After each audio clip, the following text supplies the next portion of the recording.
একদা এক গ্রামে ছিল এক হাতুড়ে ডাক্তার। সে হাতুড়ে ডাক্তার এক রোগীকে দেখতে এসেছে। অন্যান্য ডাক্তাররা সেই রোগীটিকে দেখে বলে গেছেন, অনেক ভোগান্তি আছে বটে, তবে ভয় করার কিছু নেই। কিন্তু হাতুড়ে ডাক্তার তাকে পরীক্ষা করে বলল,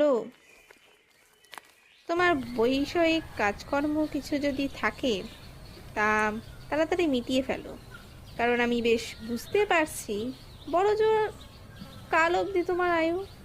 এই কথা বলে হাতুড়ে ডাক্তারটা বিদায় নিল।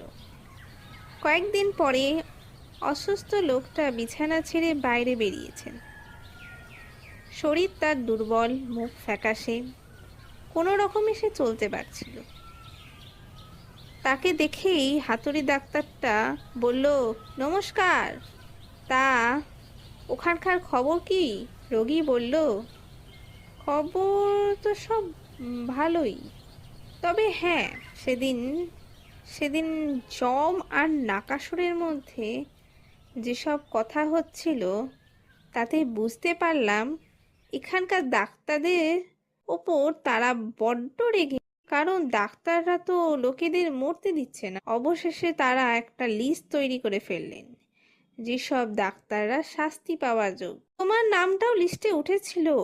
আমি তখন তাদের সামনে নতজানু হয়ে অনেক অনুনয় করে তোমার নামটা বাদ দিলাম। আমি তখন তাদের কাছে দিব্যি করে বললাম, তোমাকে সত্যিকারের ডাক্তার বলে যারা প্রচার করেছে তারা ডাহা মিথ্যাবাদী।